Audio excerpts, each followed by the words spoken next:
Recording. All right. Welcome. Today's session is getting the most out of Google Scholar. And I am Heather. I'm the library director at Valparaiso. And you can contact me if you have any questions. I don't need to be working at your campus to help you out. You can contact the library anytime for help with learning how to use the resources in the library, help with finding materials for your assignments, or any questions that you have. As we go through the workshop, you could put your questions in the chat and I'll look for them for Erin. Michelle, just so you know, you are here with a bunch of librarians today. And I know Michelle because she's in the library all the time. We'll be monitoring any questions anyone has. And if you would like to ask your questions out loud, you could do that too. So I'll hand it over to Erin now. She is from Indianapolis and she'll be presenter today. Thank you so much, Heather. Welcome, everybody. Indeed, since there are so few of us, if you have questions, you can feel free to just unmute yourself and ask it that way if you are so comfortable in doing that. So I'm going to get started, get back to my presentation to talk you through how to get the most out of Google Scholar. So before we even get started, I'm going to throw a link into the chat for just a quick question. Just answer the first question, just to find out if anybody has used Google Scholar before. So I'm going to put that back in the chat right now. It might ask you to log in with your Ivy Tech email and password to use that form. And I'm going to go and look at those results as people answer that. There's not many of us, so it shouldn't take too long. Or if you want to just throw that in the chat yourself, you're welcome to do that as well.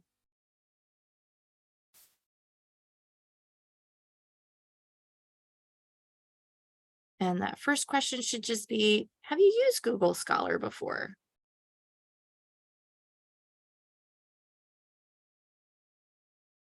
Got somebody in the chat. Some people have. Wonderful. Well, maybe you've used it, maybe you haven't. Either way, or if you're listening to this recording, either way, I hope that you learned something new about Google Scholar that you didn't know before, just some tricks maybe to make it more useful for you. So after this session, you will know what Google Scholar is and what it isn't. You're also going to understand how to best search with Google Scholar, just some tips and tricks there. Like I said, you're going to know how to be able to find the full text of sources using Google Scholar. There are some special things to know about that. And you're going to know the limits of searching with Google Scholar. So some of the things that it can't do. So as we get started now, I'm going to go ahead and turn off my video of me. And we already did that poll. So I'm ready to tell you more about what Google Scholar is. Probably most of us are familiar with just normal Google, you know, a great place to go if you want to find out where's the closest Chinese buffet to me, or where's the closest grocery store to me. Google can be good for those things, or even, you know, finding websites for like your kid's school district, something like that. But Google Scholar is a specialized Google search that's only going to look through publications like academic journals. It'll look for reports. So it's going to skip all of those just normal, regular websites like the school website or the dry cleaner's website. It's going to skip all that. And it's only looking inside of those academic journals and reports. Maybe you've used the news search on Google where it'll then let you just see news sites. Kind of similar, but this is just going to search for those scholarly publications, such as academic journal articles or reports.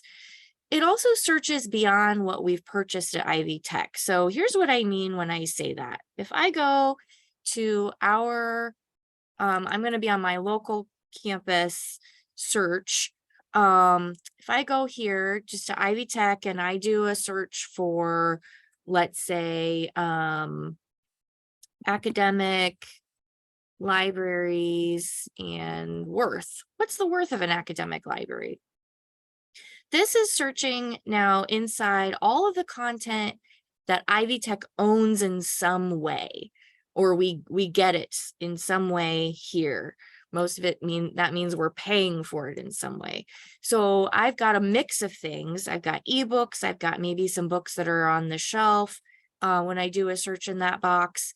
And it's also searching inside those journals, just like Google Scholar is going to, for some articles on whatever topic I've given it. So I can see this one. It says that it's from an academic journal. It's from this source. We have that volume and issue, so I can click on that and get to the full text of it.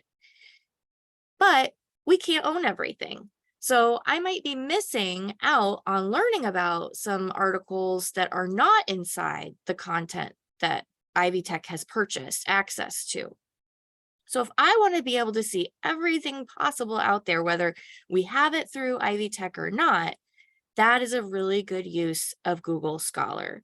So if you want to follow along with me with some of these things that I'm going to be showing you, you can just go ahead and go to scholar.google.com. That's going to bring you directly to just the Google Scholar search. If I wanted to, I could actually do a normal Google search for it. If I just type in Google Scholar through a normal Google search, there it is. It shows me that same web address or URL, scholar.google.com. And now I have it open twice. So now if you want to follow along, you can. So that's what I mean. We'll do the same exact search. Forgot to clear my history so you can see things that I've searched for other people. But I'm going to do that same exact search now in Google Scholar. And wow, I have so many more results because it's, again, going out and crawling through, looking through all of these websites, all of these publications, all these journals, whether we have purchased content from them or not at Ivy Tech. It can just go out and see anything that's out there on those publishers' websites, those inside those journals or different reports. So that's how it's different from a library search, and also how it's different just from a normal Google search, right? So let's just do a quick knowledge check. And you can use your phone if you'd rather do that, some other device. There's that link again for the form. I'm curious to make sure people know what Google Scholar does. So the question you're going to see after that, have you ever used it, is a true or false that Google Scholar will show you the latest newspaper articles on a topic. Do you think that's true or false? And since there aren't many of us here, and it looks like people are maybe opting to use a different method to do that, I won't spend too long on waiting for responses. If anybody wants to put their answer in the chat, I'm looking at that now too.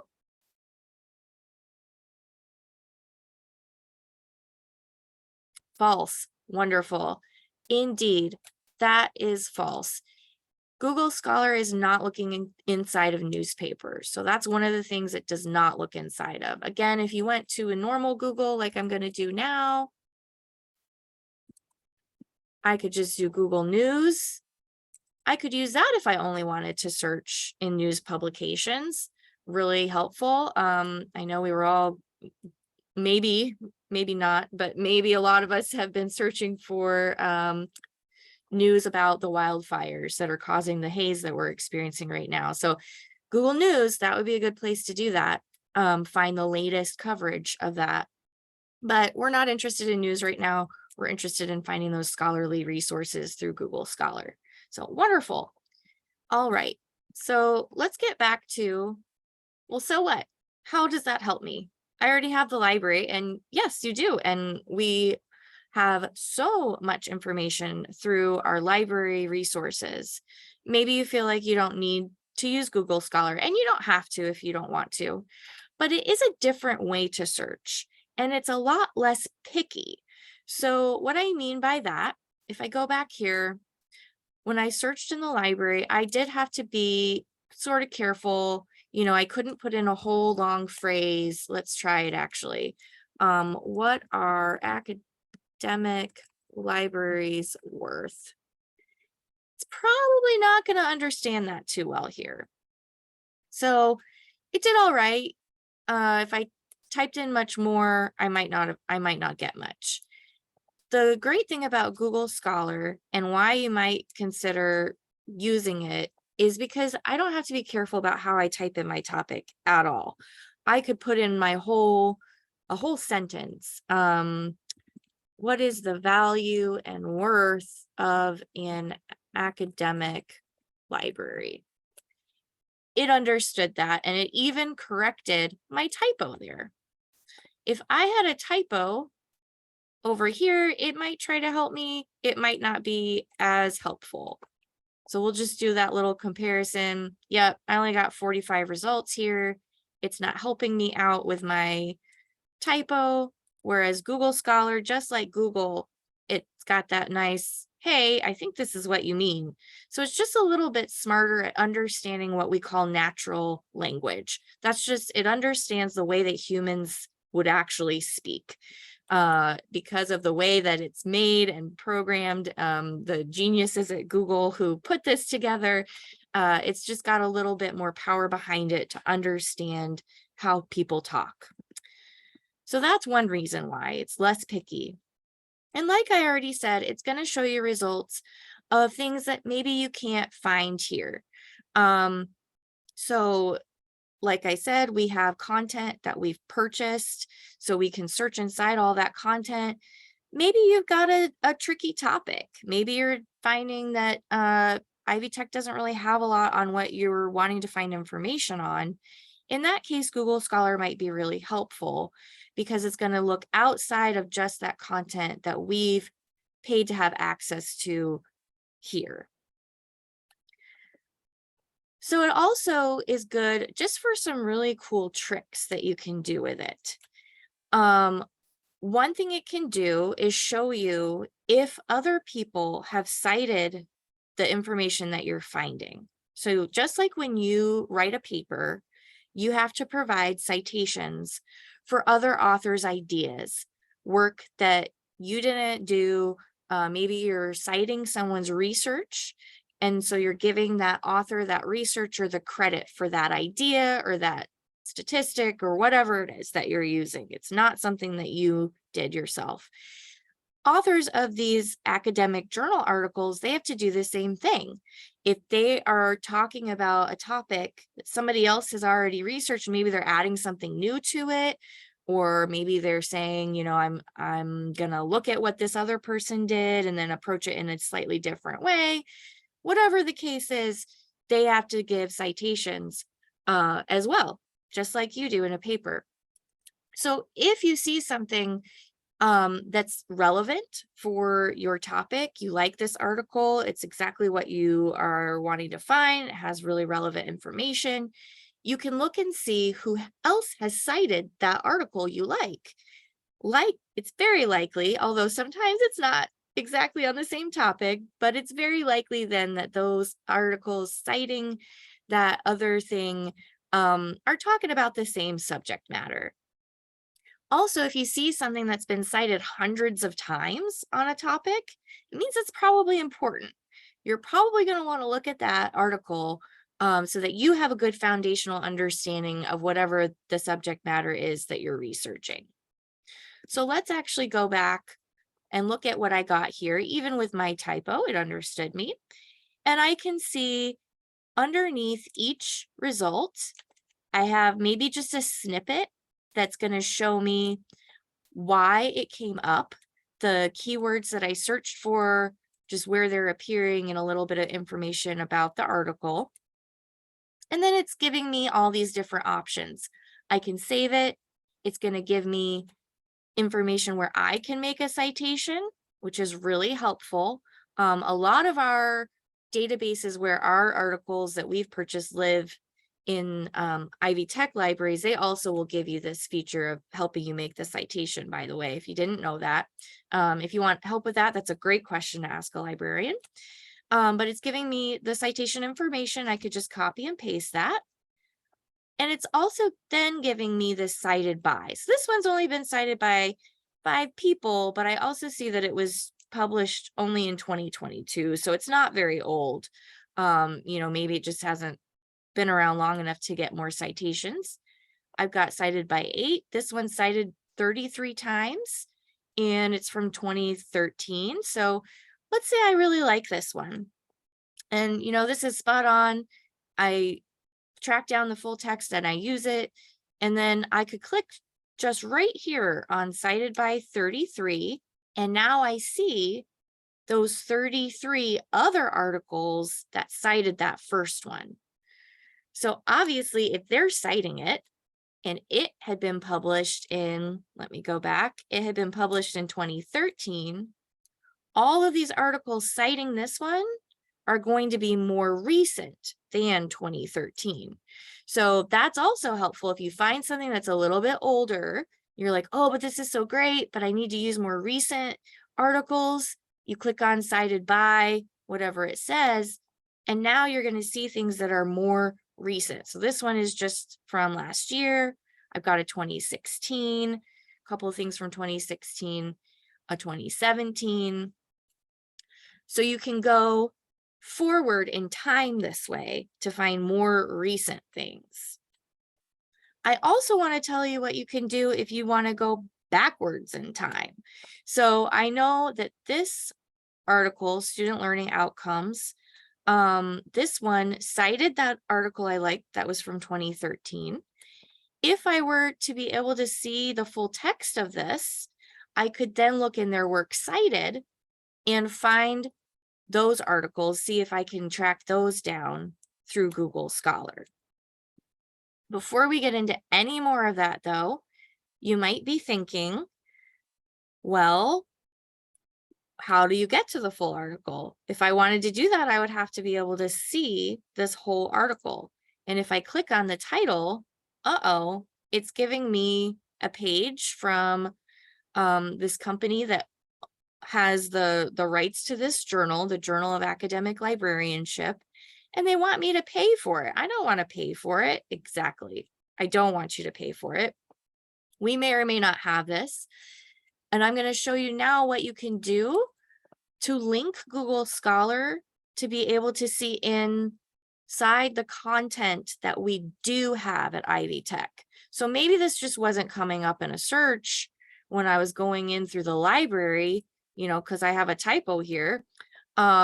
It's not coming up in my search here, but maybe we actually do have this hiding somewhere. And I want to see if it's going to be accessible to me.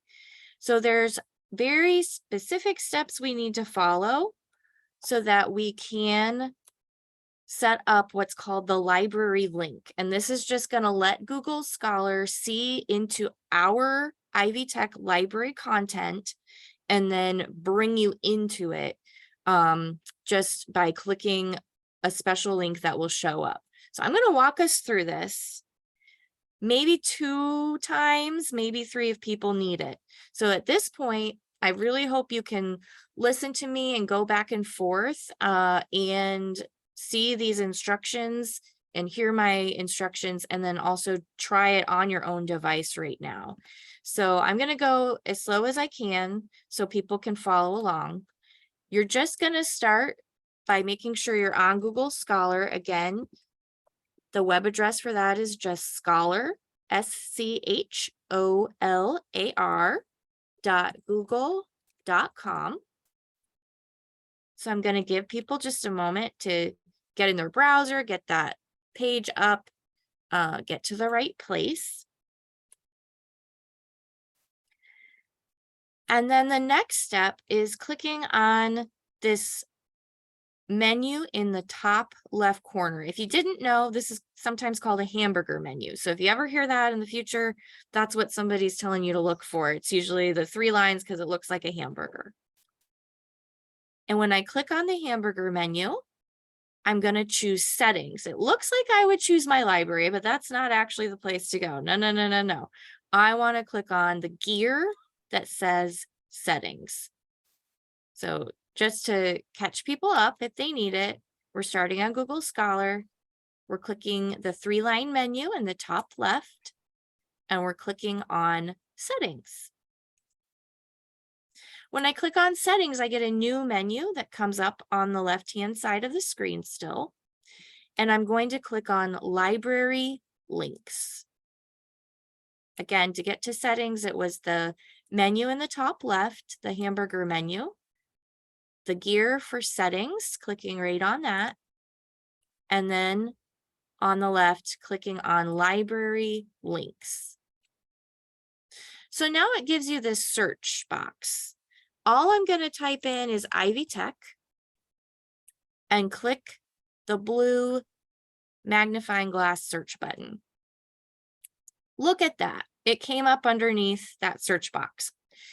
It's going to just link us to anything that everybody at Ivy Tech has access to. So we don't have to put in our campus or anything like that, just Ivy Tech. And then I have to put a check mark next to it. You might think at this point, oh, good, I'm done. I can go back and search. No, not yet. You're not done yet. We want to put a check mark next to Ivy Tech Community College of Indiana, full text at Ivy Tech. Again, I found that just by searching for Ivy Tech in this box. Once I've got that check marked, you can uncheck this top option or not. It's not going to have any effect on what we're doing right now. And then just click save. That puts you back right on the Google Scholar search, where you can just do a search for any topic that you're trying to find articles or book chapters or all those scholarly materials about. And I'm going to do again. We've tried it. Give me some feedback. The few of us who are in here, students, if you want to let us know if you had problems with that, if you were able to get that done, I can also go over it one more time for everybody. I'm going to check the chat. Is everybody doing okay with that? We got that. You can either answer it through the poll, you can tell us in chat.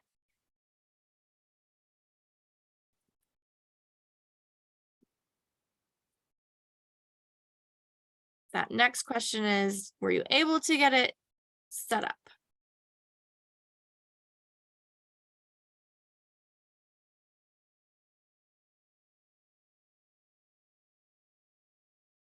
I'm not seeing anybody having issues. So I'm going to move along. If you need help getting those library links set up correctly, so that you can use Google Scholar and see what we have in full text at Ivy Tech, that's also another great question to ask a librarian. So let me go back and do that search again now. I'm going to just paste in, I think, what I had before. There we go. So now I'm seeing new links on the right-hand side because I set up that library link to look inside what we have here. So when I do that same search, I wasn't seeing these full text at Ivy Tech links before. And I remember I liked this one. Oh, that one's not actually in full text at Ivy Tech. But I'm going to go ahead and click on cited by 33. Oh, this one isn't either. So what would I do in that case? But they're so perfect. I really want them. We don't have them at Ivy Tech. I don't want to pay for them. That's when you use what's called interlibrary loan. So you can ask your local campus library to get a copy of that article for you. They'll get it from some other college or university. You'll have it in a little bit of time, because a great reason to not wait till the day that something's due to start your research, because it would maybe take a day, couple days, something like that. Depends on how fast those other libraries are to send it over to us. So you can't put it off to the last minute if you think you might want to use something that we don't have in our system. But I'm going to go back and just show you how this works. I see plenty full text at Ivy Tech links here. I've got several on this page. I'm never going to click the title. As we saw with that other example that we don't even have, if I click the title, very rarely is it going to give you the full text. Usually it's going to give you that paywall. it's going to take you to that place where you can buy that. And we don't ever want to do that. So instead, I'm going to click on full text at Ivy Tech. I've got that popping up. I'm just going to close it. It's saying the resources located for this citation, find this article in full text from your research library. If I click on that, now it's bringing me into the place where this article actually lives. And here's that full text PDF. I'm going to do that again with another example in case that was too fast or you missed it. I'm just going to hit back. Let's go up to this one where all I have is a full text at Ivy Tech link. Again, I'm not going to click the title. I want to click over here on the right with the full text link. Then I just need to read what it's telling me to do. It's saying that this article is available here. I just need to click on this link. Remember, usually blue words mean it's a link. Oh, this one gave me a problem. And sometimes this will happen. I like to show that things aren't always perfectly smooth because they're not for us either. And it doesn't mean that you've done anything wrong. It just means technology is not perfect. So I'm going to go ahead and close this. What I might do, it might not like I have this open. I might just go back. Maybe I can do a refresh the page, try it again. That's always worth a shot. And if it still doesn't work, yep, still not working. At this point, if I were a student, this is a great time to talk to a librarian, figure out what's going on. I might have to do some digging for you. We might find out that it just was mistaken. We don't actually have this. Another thing I can do, just to give you one troubleshooting option, I could grab the title, copy that, go back just to my library search and see if I can get it to come up at all. If it still doesn't come up at that point, asking for help would be the best thing to do. We would then search for the journal that article is from, and help you figure out how you can get it. And if it's wrong, again, we can help you do a request to get it from a library outside of Ivy Tech. So sometimes things are not going to be perfect, and that's okay. Let's go back to Google Scholar. And I'm going to do a different search this time. Let's see. I want to find articles about, I'm just going to phrase it a different way, maybe. Academic libraries and students are more successful if they use their academic library. If they are library users, they tend to be more successful. So since I already set up those library links, even though I left Google Scholar, I'm still logged into all my Google stuff. So it remembered that library link. I don't have to set that up every single time I go back into Google Scholar. So know that you should only have to do that once. And then if you're logged in, it's going to remember it, and you're still going to get those full text links to see what we have at Ivy Tech. I do want to address these other links off on the right hand side to the articles. This does mean that you can get it for free from whatever resource or whatever website has put it up there. Are they always allowed to have put the full text up? I don't know. It's okay. You're not going to get in trouble for clicking on it and using that full text. I'm going to actually go ahead and open this one in a new tab. And here's that whole article. So there's no full text through Ivy Tech, but this other university, for whatever reason, they've got it up for free through their website. And I just clicked that and it brought me straight to the entire article. So now I can see this whole result. I know we don't have a lot of people here, but are there any questions or anything that I need to show anybody again?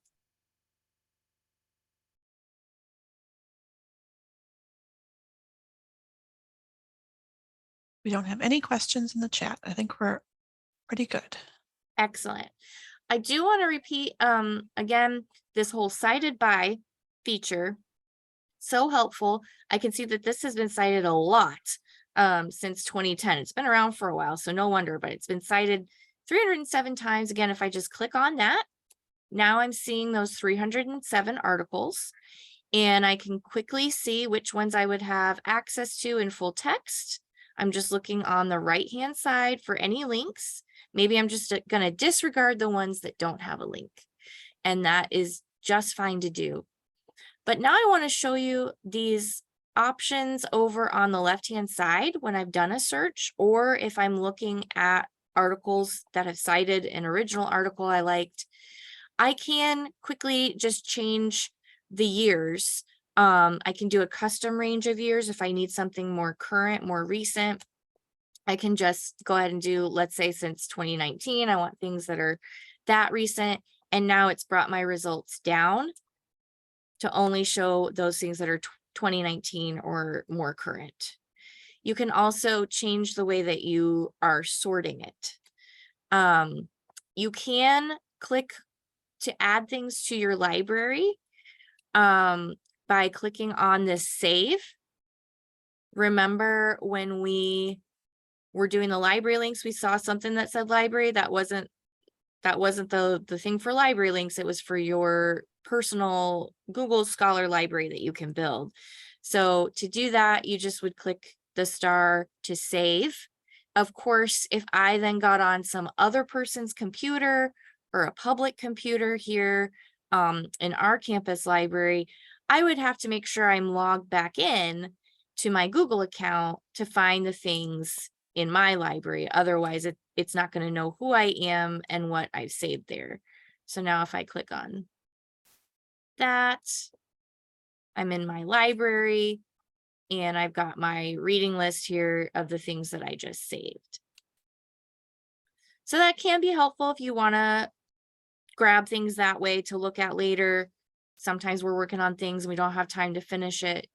It's a good way to do that. But again, you would have to be logged back in to your Google profile to be able to access that. And if you forget, maybe you're on somebody else's computer when you did the search, you're not even logged in, it's not going to be there. So just be aware of that. Be careful, because I've had people lose work. They thought they were logged in, they weren't.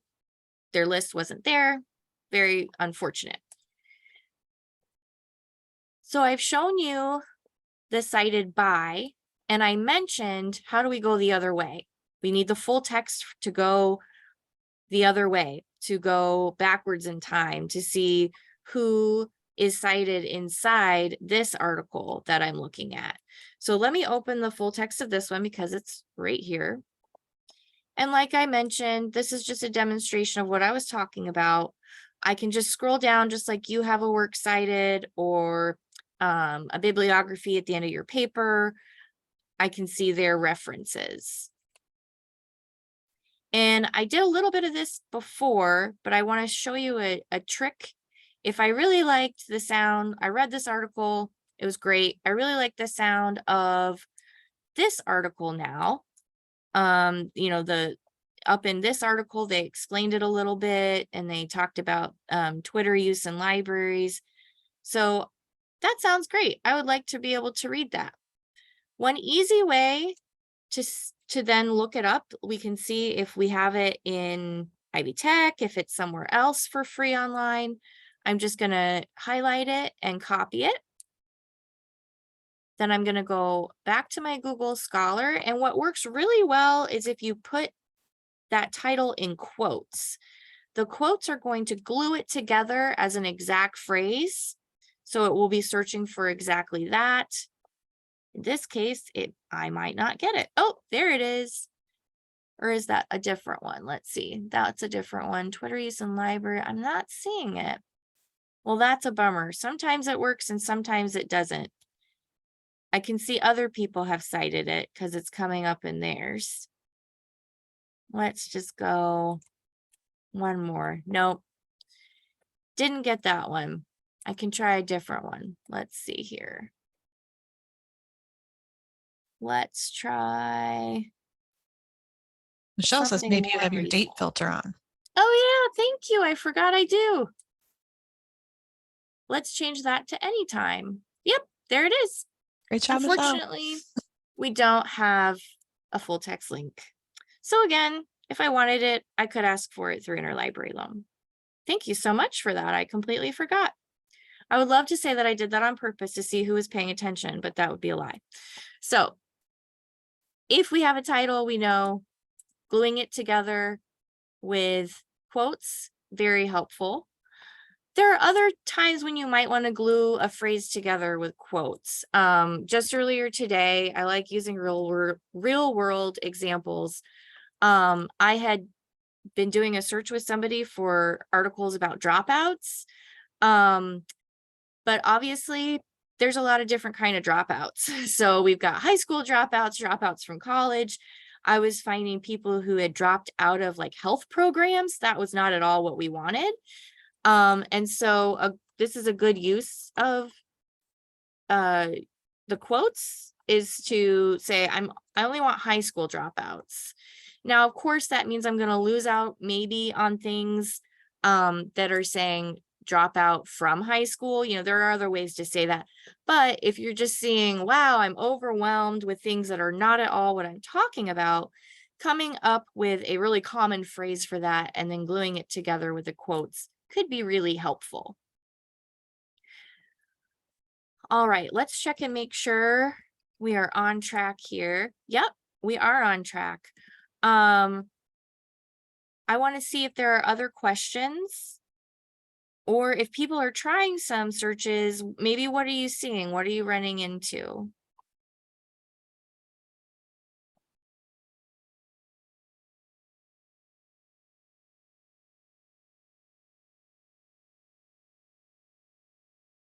Looks like everybody's doing okay.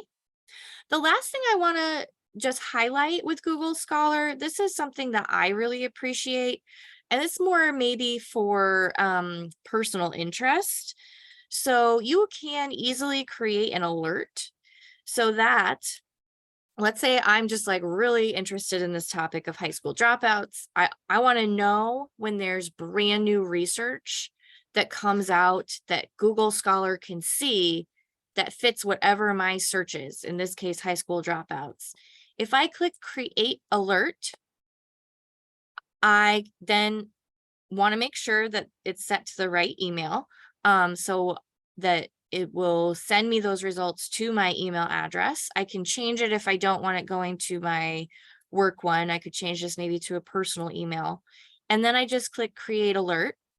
And now anytime Google Scholar finds something that matches that search, it's going to let me know. It's going to send me an email, and I'm going to know what that title is, and it'll give me links there to go see that search, and I can stay up to date on it. Maybe not so helpful if you've got a paper due in a week. But I really like that for just, things, just topics that I'm generally interested in. Or, as you're thinking about going into a certain field, maybe, whatever it is that you're studying at Ivy Tech, whether you're getting a certificate or an associate's, or you're planning on transferring, maybe you want to stay up to date with the trends and whatever's going on in that field. So I know we have a lot of health science people, a lot of people studying those things. Maybe I want to do like nursing employment or something. We all know that there's a shortage of nurses right now, but maybe I just want to see what other articles are coming out studying those trends of nursing employment. Again, to create a new alert, I would just click that little envelope, make sure it's the email I want, create alert, and I can always come in here and get rid of old alerts if I don't want those anymore. I believe, yep, that's something in that, again, in that hamburger menu, I could go and just see all my alerts there too.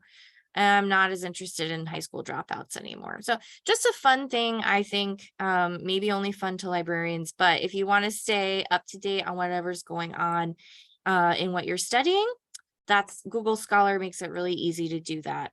And then you'll sound like you know exactly what's happening when you go into a job interview. So you'll be aware of whatever the most recent thing is that people are looking at in that area. I do have one final poll question if you want to go back to that, just to ask you how comfortable you are now about in using Google Scholar. It looks like some people have already answered that. It's about half and half right now. That's okay. We're a small group. You don't have to use Google Scholar. If you are comfortable searching inside the library resources directly, that's fantastic. If you struggle with that though, if you have a hard time coming up with maybe the right words to type in, Google Scholar might be worth a shot for you. Let's, even do that dropout search again.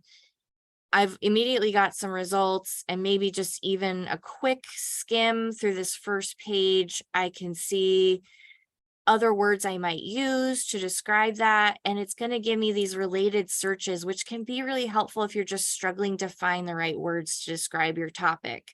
Also a good reason to contact a librarian if you are having a hard time figuring out what words to use.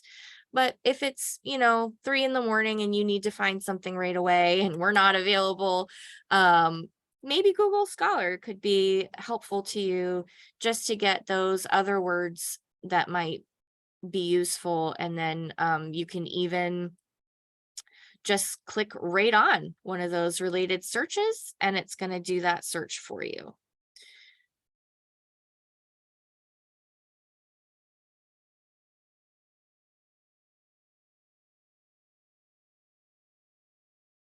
All right, that was all I had to share with you. I'm sure I could talk forever about Google Scholar because I do think it's a really useful tool in a lot of different ways, especially how it can link us into the full text that we do have or show us things maybe that we don't have in full text, but somebody else has put it up there for free online and we can get to that full text quickly and easily. I especially love being able to quickly see, is this an important piece of research? It's been cited so many times. That can lead me to other resources. It's just one different way to search a little smarter and not harder.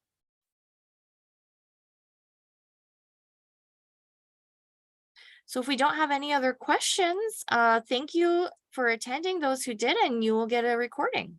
Yeah. Thank you everyone for attending today. You can watch your Ivy Learn announcements for those future library sessions. We have 2 more coming up this summer. Just remember to contact us if you have any questions anytime. We are here to help you, and we'll see you around the library. Thank you, everybody.